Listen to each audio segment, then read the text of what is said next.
রংপুর বিভাগ হয়েও শিক্ষা বোর্ড কেন দিনাজপুরে? এই ভিডিওতে একজন আমাকে মন্তব্য করেছেন। তো সর্বপ্রথম তার মন্তব্যটি পড়া যাক। তিনি এখানে লিখেছেন যে আগে বলেন, খুলনা বিভাগ হওয়ার পরেও শিক্ষা বোর্ড ও ক্যাডেট কলেজ কেন যশোর ও ঝিনাইদহ জেলাতে? মানে তিনি বলতে চেয়েছেন খুলনা তো একটা বিভাগ, এরপরেও শিক্ষা বোর্ড ও ক্যাডেট কলেজ বিভাগে না হয়ে কেন যশোর ও ঝিনাইদহ জেলাতে? তো মূলত তার এই উত্তরের জন্য এই ভিডিওটি বানানো, নয়তো আমি এই ভিডিওটি বানাতাম না। তো প্রথমেই বিষয়টি পরিষ্কার করে বলা দরকার, বাংলাদেশের শিক্ষা বোর্ডগুলো বিভাগভিত্তিক নয়, এগুলো জেলাভিত্তিক ও প্রশাসনিক কাঠামোয় পরিচালিত হয়। আর ক্যাডেট কলেজগুলো কেন্দ্রীয় সরকারের অধীনে পরিচালিত প্রতিষ্ঠান, তাই সেগুলো অবস্থান প্রশাসনিক বিভাগের সীমানার সঙ্গে মিলবে এমন কোনো বাধ্যবাধকতা নেই। এই দুইটি বাস্তবতার মধ্যেই প্রশ্নটির উত্তর নিহিত। মানে প্রথমেই বুঝতে হবে আমাদের দেশের নাম কি। আমাদের দেশের নাম হচ্ছে বাংলাদেশ।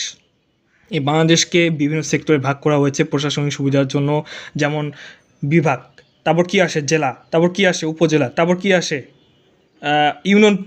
ইউনিয়ন পরিষদ পর্যায়ে। হ্যাঁ, তো এরকম এগুলো জেলাভিত্তিক প্রশাসনিক কাঠামোয় পরিচালিত হয়। উদাহরণস্বরূপ, যেমন আমি যদি আপনাকে বাংলাদেশের যে জেলাভিত্তিক মানচিত্র রয়েছে সেটা যদি একটু ভালো করে দেখাই, তবে আপনি বুঝতে পারবেন।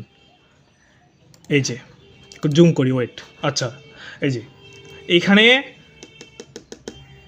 যেই এটা হচ্ছে রংপুর বিভাগ, কিন্তু রংপুর বিভাগ হওয়া সত্ত্বেও শিক্ষা বোর্ড দিনাজপুরে। এই যে এই দিনাজপুর শিক্ষা বোর্ডের আওতায় হচ্ছে পঞ্চগড় জেলা, ঠাকুরগাঁও জেলা, দিনাজপুর জেলা, নীলফামারী, লালমনিরহাট, রংপুর নিজেই, রংপুর কিন্তু একটা বিভাগ, ও নিজেই এই দিনাজপুর শিক্ষা বোর্ডের আওতায়, কুড়িগ্রাম জেলা, গাইবান্ধা। হ্যাঁ, তো কেন? কারণ বুঝতে হবে রংপুর যে বিভাগ, এর ইতিহাস বুঝতে হবে। রংপুর বিভাগ 2010 সালের এদিকে হয়। তার পূর্বে এই রংপুর, এই যে রাজশাহী যেই বিভাগ ছিল তার আওতায় ছিল। পরবর্তীতে রংপুর বিভিন্ন সমস্যা দেখা যায়, তারপর বিভিন্ন সংকট দেখা যায়, মানুষের মানে একটা চাহিদা উঠে যে না, আমরা আলাদা একটা মানে বিভাগ চাই। হ্যাঁ, তো সেই কারণে 2010 সালের ওইদিকে রাজশাহী থেকে আলাদা হয়ে রংপুর একটি নিজের বিভাগে পরিণত হয়। কিন্তু এই যে দিনাজপুর শিক্ষা বোর্ড রয়েছে, এটা রংপুর বিভাগ হওয়ার অনেক অনেক অনেক পূর্বেই সে একটা নিজের শিক্ষা বোর্ড। ওকে, তো এখান থেকে কি বোঝা যায় যে বিভাগ ভিত্তিক যে একটা শিক্ষা বোর্ড সেটা হতেই হবে এমন কোনো বাধ্যবাধকতা নেই। আর বিভিন্ন জেলা মিলে যেমন একটি বিভাগ হয়েছে, হ্যাঁ, তো সেরকম শিক্ষা বোর্ড জেলাভিত্তিক হয়। ওকে, ক্লিয়ার? চলো, তারপর আর ক্যাডেট কলেজগুলো কেন্দ্রীয় সরকারের অধীনে পরিচালনা হয়। তো সর্বপ্রথম বুঝতে হবে যে কেন্দ্রীয় সরকার কি। কেন্দ্রীয় সরকার হচ্ছে আমাদের রাষ্ট্রের যে মূল সরকার। হ্যাঁ, মূল সরকার। আমাদের যে রাষ্ট্র রয়েছে বাংলাদেশ, এই বাংলাদেশের ভিতরে কিন্তু জেলা পরিষদের সরকার রয়েছে, উপজেলা পরিষদের সরকার রয়েছে, ইউনিয়ন পরিষদের সরকার রয়েছে। এগুলো হচ্ছে সেক্টরে ভাগ করা সরকার, কিন্তু মূল যে সরকার সেটা হচ্ছে কেন্দ্রীয় সরকার। ওকে, মানে সেন্ট্রাল গভর্নমেন্ট যাকে বলা হয় আর কি। তো এটা হচ্ছে সরাসরি উত্তর। এবার বর্ণনা দিই। এত বড় লেখা ভাই, এত বড় লেখা আমি লিখেছি, আপনারা চাইলে পড়তে পারেন। এবার যশোর শিক্ষা বোর্ডের উদাহরণ। যশোর শিক্ষা বোর্ডের প্রধান কার্যালয় যশোর শহরে অবস্থিত। এ বোর্ডের আওতায় রয়েছে যশোর, ঝিনাইদহ, কুষ্টিয়া, খুলনা, সাতক্ষীরা, বাগেরহাট, চুয়াডাঙ্গা, মাগুরা, নড়াইল ও মেহেরপুর জেলা।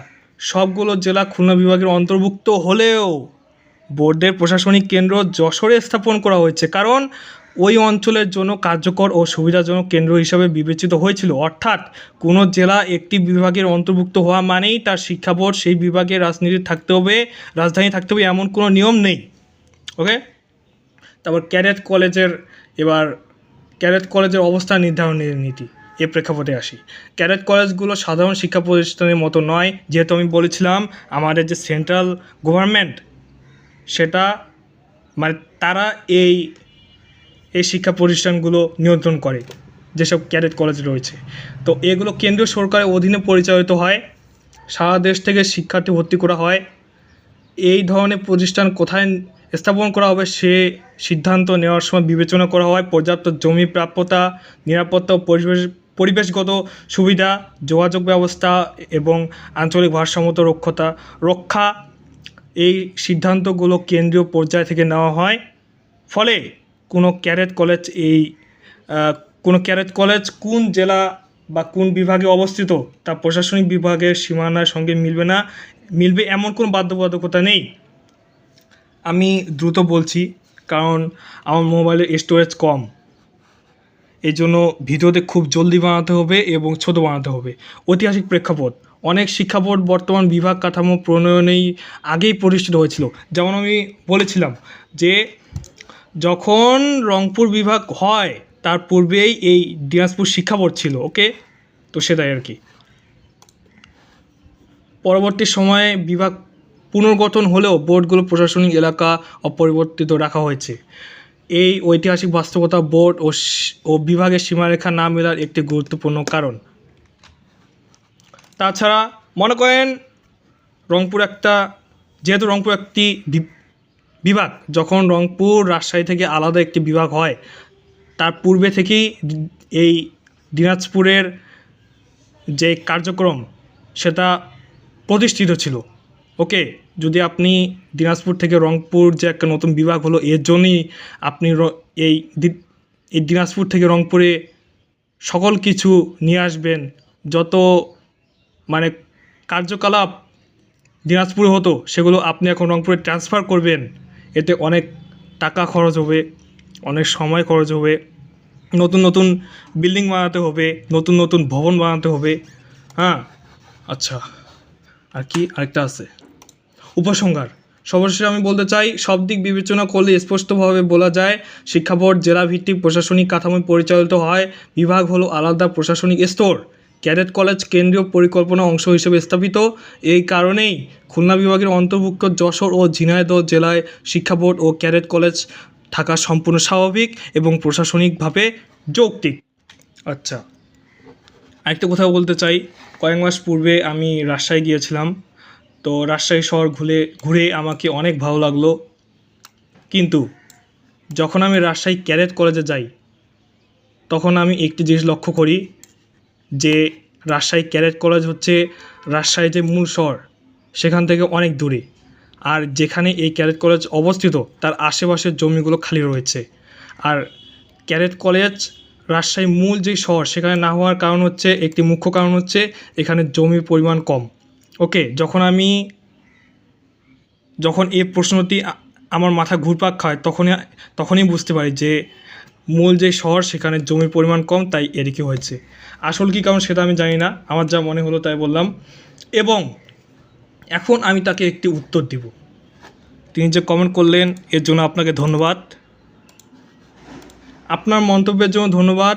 আপনার প্রশ্ন ছিল খুলনা বিভাগের আওতায় থাকলেও কেন যশোরের শিক্ষা বোর্ড ও ঝিনাইদহে ক্যাডেট কলেজ আছে। সরাসরি উত্তর হলো, বাংলাদেশের শিক্ষা বোর্ডগুলো জেলাভিত্তিক পরিচালিত হয়, বিভাগভিত্তিক নয়। আর ক্যাডেট কলেজগুলো কেন্দ্রীয় সরকারের অধীনে পরিচালিত হয়, তাই এগুলো বিভাগভিত্তিক সীমার সঙ্গে কোনো সবসময় মেলে না। এই বিষয় নিয়ে আমি একটি বিস্তারিত ভিডিও বানিয়েছি। ওকে, তাছাড়া আমি যদি বড় ভিডিও বানাই সেখানে ভিউ হয় না, কারণ আমার চ্যানেল নতুন। কিসের নতুন? আমার চ্যানেল অলমোস্ট 8 মাস হবে, তারপরেও মানুষ যদি না দেখে তাও তো কোনো কিছু বলার নেই। আচ্ছা, যাই হোক, উত্তরটা দিয়া দিই। ওকে ওকে ওকে উত্তর ওকে। তাছাড়া আল রিমান P2V এই কমেন্টটি একজন মনে করেন যে 6, 7, 8, 9 বাচ্চা করেছে, সেটা আমি জানি। আমার একটা অভিজ্ঞতা রয়েছে না, আমি এত বছর থেকে ইউটিউব চালাই, তারপর বিভিন্ন সোশ্যাল মিডিয়া চালাই। ওকে, যেসব সোশ্যাল মিডিয়ার নাম মানুষ শুনেও নেই সেসব সোশ্যাল মিডিয়া আমি নাম শুনি। গুগল প্লাসের নাম কেউ শুনছে? কেউ শুনেনি, কিন্তু আমি একসময় গুগল প্লাস ব্যবহার করতাম, এখন তো নেই। তো যাই হোক, এই ভিডিওতে যদি কোনো ভুল হয় দয়া করে আমাকে ক্ষমা দৃষ্টিতে দেখবেন, এবং ভিডিওটি দেখার জন্য ধন্যবাদ। সবাই ভালো থাকবেন, সুস্থ থাকবেন, আমার জন্য দোয়া করবেন। আসসালামু আলাইকুম, বাই।